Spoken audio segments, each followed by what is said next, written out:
एक छोटे से कस्बे में आराध्या नाम की लड़की रहती थी। उसकी माँ सविता अकेले ही उसे पाल रही थी। आराध्या का बचपन बहुत साधारण था, न बड़े कपड़े न खिलौने, लेकिन माँ का प्यार हमेशा भरपूर था। जब भी आराध्या स्कूल से लौटती, माँ उसे चुपचाप देखती और सोचती, काश मैं इसे और अच्छा जीवन दे पाती। लेकिन आराध्या के लिए माँ ही उसकी दुनिया थी। उसे ये एहसास नहीं था कि माँ कितनी मुश्किलों से जूझ रही है। आराध्या बड़ी होकर डॉक्टर बनना चाहती थी, लेकिन उसके घर की हालत इतनी अच्छी नहीं थी कि फीस भर पाए। माँ ने दिन रात सिलाई का काम शुरू कर दिया। रात रात भर जागकर कपड़े सिलती और सुबह बेटी के लिए टिफिन तैयार करती। स्कूल में सभी बच्चों से कहा गया कि वे अपने माँ पापा को बुलाएं। आराध्या थोड़ी उदास हो गई, क्योंकि उसके पास सिर्फ माँ थी। अगले दिन वह शर्माते हुए माँ को लेकर स्कूल गई। माँ के पुराने कपड़े और थकी हुई आंखों को देखकर कई बच्चों ने हंसी उड़ाई। आराध्या रोने लगी, लेकिन तभी उसकी टीचर ने कहा, बच्चों, ये है आराध्या की माँ। ये अकेले ही अपनी बेटी को इतना अच्छा बना रही हैं। असली नायिका यही हैं। सारा स्कूल तालियां बजाने लगा। आराध्या ने पहली बार महसूस किया कि माँ कितनी महान है। आगे का सफर। समय बीता। आराध्या पढ़ाई में अव्वल आई। उसे स्कॉलरशिप मिली और धीरे धीरे उसने डॉक्टर बनने का सपना पूरा किया। जब वह सफ़ेद कोट पहनकर घर आई, तो माँ की आंखों से आंसू झरझर बहने लगे। माँ बोली, अब मुझे कोई गम नहीं। मैंने अपना सपना तेरे रूप में पूरा होते देख लिया।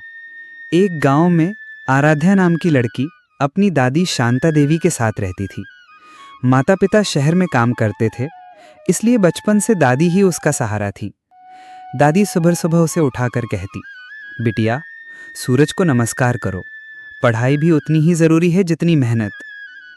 आराध्या कभी कभी शरारत करती, तो दादी हंसते हंसते उसे कहानी सुनाकर समझा देती। शांता देवी की उम्र काफी हो चुकी थी, फिर भी वे खेतों में काम करती, घर संभालती और पोती की देखभाल करती। आराध्या को शुरू शुरू में लगता था कि दादी सख्त हैं। पढ़ाई, अनुशासन, समय से सोना जागना, सबका ध्यान रखती थी। लेकिन असल में वह चाहती थी कि पोती का भविष्य उज्जवल हो। गांव के स्कूल में एक प्रतियोगिता हुई। सभी बच्चों के माता पिता आए। आराध्या उदास हो गई, क्योंकि उसके माता पिता शहर में थे। तभी दादी ने उसका हाथ पकड़ा और बोली, मैं ही तेरी माँ भी हूँ, तेरी छाँव भी। चल, तू डर मत। स्टेज पर जब आराध्या ने कविता सुनाई, तो सब तालियां बजाने लगे। दादी की आंखों से खुशी के आंसू बह निकले। बिटिया, मेहनत का फल देर से मिलता है, पर मीठा होता है। ईमानदारी और दया सबसे बड़ी पूंजी है। दूसरों की मदद करना इंसानियत का धर्म है। ये बातें धीरे धीरे आराध्या के जीवन का हिस्सा बन गईं। समय बीतता गया, दादी बूढ़ी होती चली गई, लेकिन पोती की पढ़ाई में कभी कमी नहीं आने दी। आराध्या ने शहर में पढ़ाई की, स्कॉलरशिप पाई और डॉक्टर बनी। जब वह अपनी दादी को अस्पताल ले गई और बोली, दादी, अब आपकी देखभाल मेरी जिम्मेदारी है, तो दादी मुस्कुराकर बोली, अब मुझे चैन है, क्योंकि मैंने अपना सपना तुझ में पूरा होते देखा। एक छोटे गांव में रामू नाम का लड़का और उसकी माँ कमला रहते थे। उनका घर बहुत साधारण था, टूटी छत, मिट्टी की दीवारें और रोज रोज की तंगी। रामू का सपना था कि वो बड़ा होकर पढ़ लिख कर माँ का नाम रोशन करे। कमला खेतों में मजदूरी करती, कभी दूसरों के घर बर्तन मांजती, ताकि बेटे की पढ़ाई जारी रहे। रात को थकी हुई लौटकर भी वो बेटे से कहती, बेटा, मेहनत कर, गरीबी हमें रोक नहीं सकती। रामू कभी कभी उदास हो जाता, माँ, हम इतने गरीब हैं, मैं कैसे पढ़ाई करूँगा।